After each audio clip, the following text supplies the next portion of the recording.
కాదా? కాబట్టి ఇవాళ నేను చెప్తుంది కాదు, వెంకరెడ్డి చెప్తుండు. మేము 59 మందిని తెలిసినా పార్టీ మారుతారు, మా వాళ్ళు ఉండరు, గవర్నమెంట్ రాదని. అవునా కదా అక్క? మీరు ఆలోచించండి. కాబట్టి వెంకటరెడ్డి కానీ భూపాల్ రెడ్డిని కానీ మనం ఒకసారి అవకాశం ఇచ్చినాం, ఒకసారి నాలాంటి కూడా అవకాశం ఇవ్వని కోరుతా ఉన్నాం. బీజేపీ పార్టీ వాళ్ళు చెప్పింది, ఆ సాంబయ్య గారు చెప్పారు, వరికి 3,100 మద్దతు ధర ఇస్తా అంటున్నాం. అమ్మాయి పుడితే 21 సంవత్సరం వచ్చేసరికి 2 లక్షల రూపాయలు వచ్చేటట్టుగా డిపాజిట్ చేస్తా అంటున్నాం. ఉజ్వల గ్యాస్ వాళ్ళకు 4 సిలిండర్లు ఫ్రీగా ఇస్తా అంటున్నాం సంవత్సరానికి. అదేవిధంగా పెట్రోల్ డీజిల్ ధర తగ్గిస్తా అని చెప్తా ఉన్నాం. అదేవిధంగా బీజేపీ అధికారంలోకి వస్తే బెల్ట్ షాపులు పర్మిట్ రూమ్లు రద్దు చేస్తా అంటున్నాం. ఇవాళ అక్కలు మహిళలు ఉన్నారు, ఆలోచించండి. అలా వైన్ షాపులలో తాగి మన కుటుంబాలు చిన్న భిన్నం అవుతున్నాయా లేదా మీరు ఆలోచించండి. కాబట్టే బీజేపీ వస్తే పర్మిట్ రూమ్లు కానీ మరి బెల్ట్ షాపులు రద్దు చేస్తామని కూడా నిన్న మేము చెప్తా ఉన్నాం. ఈ విధంగా చూస్తే కాంగ్రెస్ వాళ్ళు చెప్పే బాగున్నాయా, టీఆర్ఎస్ వాళ్ళు చెప్పే బాగున్నాయా, మేము చెప్పే బాగున్నాయా, మీరే ఆలోచించుకొని ఓటు వేయమని కోరుతా ఉన్నాను.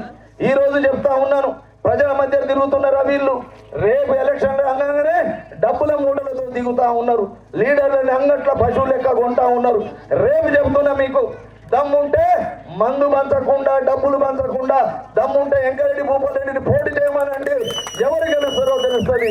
బిడ్డలు మీరు కూడా అందుకు చెప్తున్నాను, మీకు వచ్చేది తీసుకోవద్దు అంటలేను. రేపు డబ్బులు ఇస్తారు ఓట్లకు, మీరు బాజాబ్తా తీసుకోండి.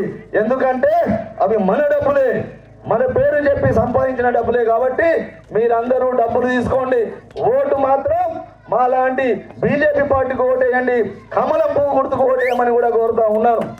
ఎందుకంటే డబ్బులు ఇచ్చి మనల్ని కొనాలంటారు, మన ఆత్మగౌరవం దెబ్బతీస్తా ఉన్నారు. మనల్ని డబ్బులు ఇస్తే మేకల్లా పశువుల్లా ఓట్లేస్తామనుకుంటారు. అందుకే వాళ్ళకి బుద్ధి చెప్పాలి. బిడ్డ మీరు డబ్బులు ఇచ్చినా మేము ఓటేయం, మేము తెలుగు కల్లేలం, మేము అమ్ముడు బయటం కాదు. నువ్వు తప్పు చేసినావు, లంచం ఇచ్చినోంది తప్పు, తీసుకునేటువంటి కాదు, ఇచ్చినోందే తప్పు. కాబట్టి వాళ్ళకి బుద్ధి చెప్పాలంటే వెంకరెడ్డిని భూపాల్ రెడ్డిని చిత్తుగా ఓడించి వాళ్ళు నల్లగొండ నుంచి పారిపోయేటట్టుగా చేసి తీరుదాం. నేను ముందుకు వచ్చిన మీరు నాకు అండగా ఉండండి, ఆశీర్వదించండి. వీళ్ళ రాజకీయాలకు నేను చెక్కు పెడదాం. వాళ్ళు ఐజా జాగిరి కాదు, నల్లగొండ కంచల్ల బ్రదర్స్, కోమరెడ్డి బ్రదర్స్ వీళ్ళు వస్తున్నారు. కాబట్టి ఇవాళ తెలంగాణలోనే నల్లగొండకు పేరు వచ్చే విధంగా నేను చేస్తా.